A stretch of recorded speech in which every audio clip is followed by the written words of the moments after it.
Moi, je me considère comme étant un outil, en fait, un outil que je mets à leur disposition pour les aider à passer un cap. Il y a beaucoup de femmes qui me demandent, qui viennent en espérant tourner la page. C'est le mot qui ressort, c'est ce qu'elles disent.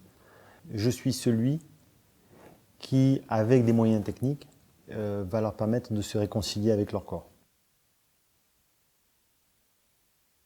On m'avait dit que c'était possible, enfin le chirurgien précédent m'avait dit que c'était possible si M. Fiade pensait que je pouvais assumer. Bon. Psychologiquement, mentalement et physiquement. Donc pour moi c'était rassurant et j'y allais confiante, mais en sachant que pour moi c'était un impératif. Quand je rencontre le docteur Fiade, il s'est passé on va dire 1 an à partir du moment où j'ai été opérée, c'est-à-dire j'ai été opérée en août 2011. J'ai subi une mastectomie totale, donc j'ai entamé la chimiothérapie en octobre 2011, puis la radiothérapie, 25 séances, donc qui m'a portée jusqu'en février 2012. Et je savais effectivement de toute façon que, compte tenu des traitements que j'allais avoir, il fallait que j'attende dans le cadre, un délai d'1 an avant d'envisager une reconstruction. Alors j'étais très impatiente parce que d'emblée, dès que j'ai eu le diagnostic, je savais que je voulais faire une reconstruction. Donc j'étais impatiente, mais j'étais terrorisée. Parce que j'ai peur des opérations et je ne savais pas vraiment ce qui m'attendait en fait. Donc le temps, la question du temps est aussi... il faut faire la reconstruction dans le bon tempo.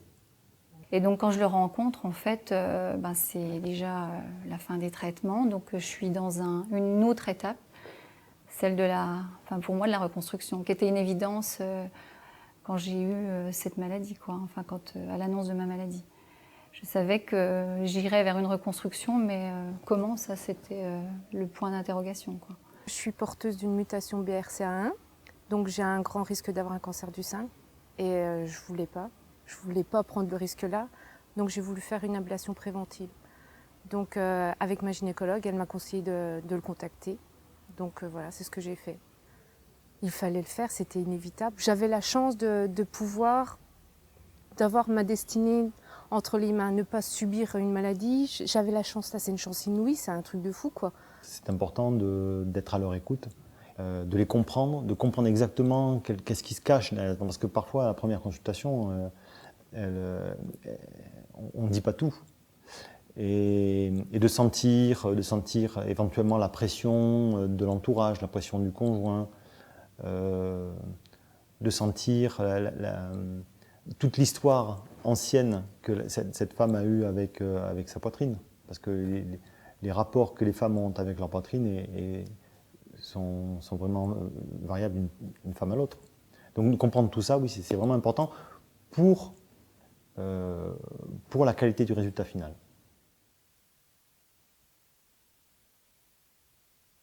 Il m'a psychanalysée pendant 1 heure, ça c'est sûr.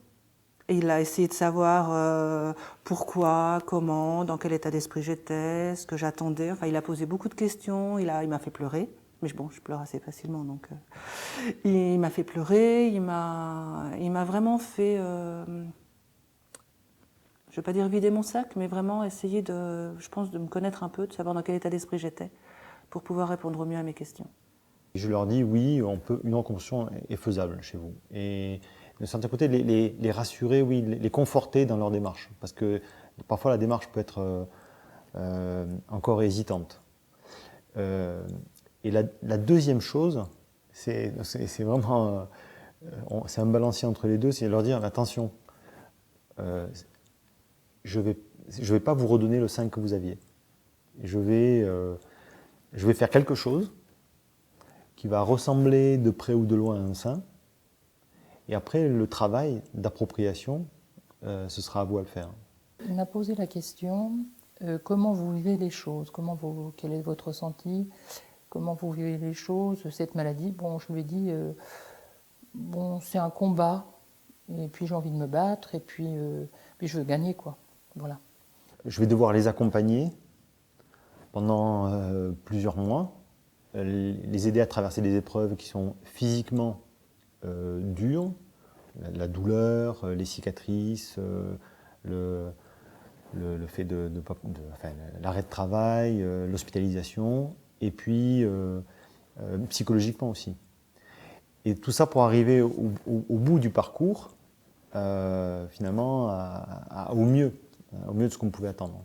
Donc oui, dès le départ, je vais sentir si je me sens bien avec une personne, ou si les attentes sont trop importantes, les idées que la patiente peut se faire de la reconstruction sont irréalistes ou irréalisables.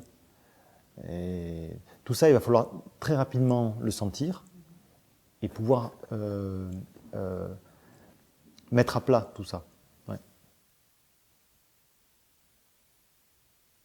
J'aime bien que le conjoint soit présent dès la première consultation. Il a un rôle qui n'est pas facile. Donc finalement, si cette première consultation, moi je suis aussi là pour le conjoint. C'est-à-dire, il doit entendre des choses de ma bouche sur ce que sa femme, sa compagne, va subir, va traverser. Ça peut être important aussi pour la patiente. Que je dise à son mari, en sa présence, que même pendant 15 jours, 3 semaines, elle va être physiquement diminuée, il y aura des choses qu'elle ne pourra pas faire, que lui va devoir assumer des choses au quotidien qu'habituellement elle endosse. Donc voilà, oui, c'est très important. Et moi, j'avais la particularité lors de ma mastectomie, c'est qu'on m'a conservé le mamelon. Et pour moi, ça a été tellement important de l'avoir conservé que je tenais à le conserver dans la reconstruction. Donc après, quelles étaient les possibilités aussi, c'était pas forcément évident. J'avais vraiment la volonté qu'ils comprennent l'importance que ça avait pour moi. Et je pense qu'il l'a compris, mais au départ, peut-être qu'il l'avait peut-être pas forcément vu de cette manière, quoi. D'un point de vue esthétique, peut-être lui dans la projection du résultat esthétique, peut-être que le fait de l'enlever ou de s'y prendre différemment, le résultat aurait peut-être été différent pour lui en tant qu'esthète, on va dire. Mais pour moi, voilà, c'était le fait qu'il ait entendu et puis qu'il m'ait laissé aussi entendre que de toute façon, en fonction des différentes étapes, si je voulais arrêter à un moment donné, dire ben voilà, je peux me contenter d'une injection de graisse et finalement je ne vais pas au-delà, je vais pas, on ne met pas de prothèse, et ben il m'avait laissé entendre qu'à chaque étape, je pouvais, voilà, c'est moi qui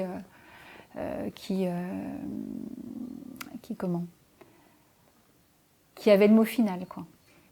Les limites, il y a celles qui sont liées à ma compétence. Il y a certaines techniques que je ne sais pas réaliser, et donc je dois leur dire. Il y a des personnes qui peuvent venir avec une idée sur une technique, donc je dois leur dire que je ne sais pas la faire ou que je ne me sens pas à l'aise avec elle pour la faire. Et puis après, il y a les limites que la patiente elle-même m'apporte. Ce sont des limites qui sont à la fois physiques et psychologiques. Les limites physiques, ça va être toutes les séquelles des traitements antérieurs. Ça va être les séquelles de la chirurgie. Si le chirurgien qui a retiré le sein a beaucoup affiné la peau, si la peau est collée, s'il y a des creux sur la cicatrice. Puis il y a les séquelles de la radiothérapie, si la peau est dure, si elle est rigide, si elle est inextensible. Tout ça, c'est des choses qui vont modifier, moi, ma proposition, ce que je vais pouvoir leur proposer comme technique. Et puis, il y a les limites psychologiques. C'est important pour moi, dès le départ, de savoir jusqu'où la patiente est prête à aller. Est-ce qu'elle est prête à endurer ? Parce que la reconstruction, c'est quelque chose qui s'étale sur 6 mois, 1 an. Pour certaines patientes, je peux peut-être leur proposer quelque chose de plus rapide, même si c'est un peu moins bien sur le plan esthétique. Mais leur dire, bon voilà, cette technique-là est intéressante pour vous parce qu'elle est rapide, Et vous allez pouvoir très rapidement retourner à vos occupations. Il n'y aura pas de période répétée d'interruption. Mais il y a toujours au moins 2 interventions, c'est souvent le standard quand même. Le message que j'ai reçu ou que j'ai entendu, voilà, c'était « Faites-moi confiance ». Ce que vous demandez est possible et je pense que vous êtes prête pour ce type d'intervention. Je sens que vous êtes prête. J'étais sûre de ce que je voulais, mais d'un autre côté, il était à l'écoute et puis il m'a toujours laissé le temps de parler. Ouais.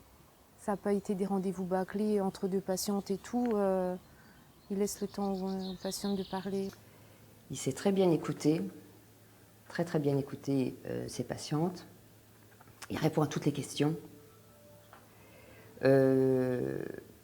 Tant le lieu que le personnage, c'est un ensemble, c'est l'ensemble de cet ensemble d'éléments qui m'a apaisée en fait. Et puis doux, il est pas énervé, pas excité, il est pas l'impression d'être chez un chirurgien ou un médecin.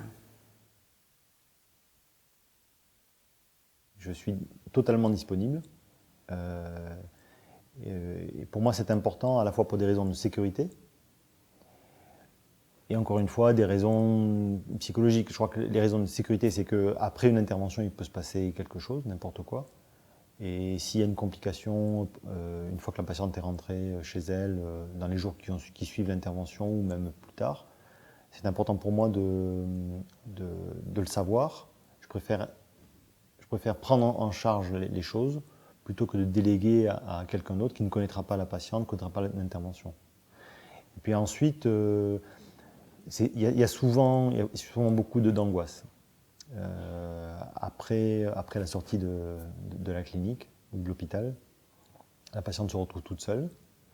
Et même si on a préparé les choses, même si je donne des documents, il y a toujours l'angoisse d'une douleur, d'un bleu, de sensations. Et oui, alors mon travail, ça va être jusque-là. Je le conçois comme ça. Dans l'accompagnement, être là aussi pour rassurer, même si c'est pas, s'il n'y a pas de technique là-dessus. Ça fait partie à la fois du plaisir du métier et des inconvénients du métier, quoi. Voilà. Donc parfois, oui. On sait qu'il y a des patientes qui sont, des femmes qui sont voilà, très angoissées, très anxieuses. Bon, ça fait partie du job d'être là, oui, aussi. Allez en toute confiance. Peut-être au-delà de ça, confiance, et puis n'hésitez pas à poser les questions, aussi dérangeantes soient-elles, en toute authenticité, en toute vérité, parce qu'il y aura une réponse. Moi, je pense qu'il faut s'armer de beaucoup de courage, que c'est loin d'être fini, qu'il y a l'opération du début, celle qui enlève la maladie, celle qui est la plus difficile, hein, moralement et même physiquement. C'est pas fini après cette opération. C'est compliqué. Je trouve que après on se fait opérer une première fois ou plusieurs fois pour certaines. On a l'impression que c'est fini et après, malgré tout, c'est un parcours du combattant que de se faire reconstruire. C'est long, c'est compliqué, ça coûte cher, ça prend du temps. Il faut encore avoir des soins, il faut encore avoir mal. Mais je trouve que ça vaut le coup. Il faut s'armer de courage et il faut aller jusqu'au bout. Parce qu'à la fin, ça vaut le coup quand même. Mais c'est pas si évident que ça. Franchement, c'est pas si évident que ça. Maintenant, ce sera à refaire, je le referai sans hésiter. Le message, c'est qu'on s'adapte à tout et on se fait à tout et qu'il y a un remède malgré tout à chaque femme, à chaque corps. Et d'y aller en confiance et de se laisser porter. Au final, c'est de se laisser porter. Alors, ma nouvelle poitrine, je l'aime bien. Alors, elle n'est pas parfaite.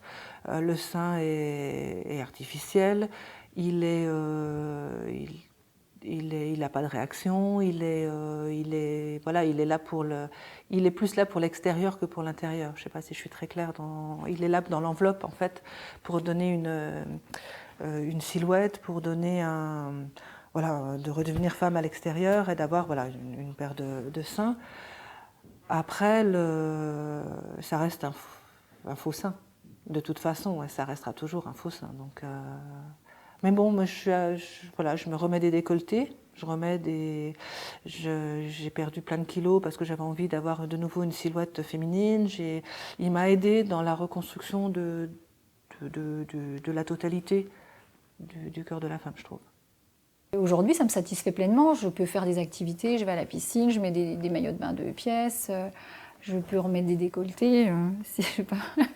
Enfin, voilà, je regrette pas de. Franchement, si c'était à refaire, je le referais. Je dis pas comme si c'était avant, mais je fais comme si vous voulez. Quand je suis pas là non plus à me regarder tous les matins, à voir, mais bon, je surveille quand même d'un œil. Mais en fait, elle fait partie de mon quotidien et elle fait partie de ma vie. Et je dirais pas que c'est comme si j'avais rien eu, parce que c'est pas vrai, mais je m'y suis faite et je vis avec.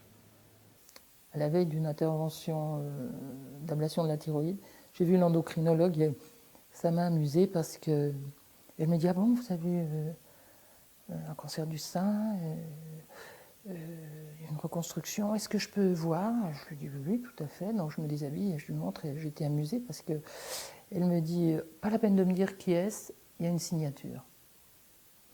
Alors je lui dis « Mais ça m'a amusée sur le coup, je me suis dit « Mais c'est idiot ». Et elle me dit « Mais je peux vous dire qui est-ce ». C'est probablement Monsieur Fiade. Donc j'étais quand même assez stupéfaite. Hein. Bon, voilà. Donc j'étais rassurée encore plus. En fait, j'ai pu reprendre ma vie là où je l'avais laissée. Et qu'en fin de compte, en 10 ans, rien n'a changé, quoi. Je suis toujours là et bien. C'est une nouvelle vie en fin de compte. C'est comme presque une renaissance parce que j'ai pas le souci là. J'ai plus le souci de mes seins. J'ai plus le souci du cancer que je risque d'avoir. Enfin, peut-être que je suis un peu trop optimiste, j'en sais rien, parce que j'ai quand même un petit risque, mais beaucoup moins qu'avant, quoi. Donc pour moi, ça c'est du bonheur. C'est vraiment, ouais.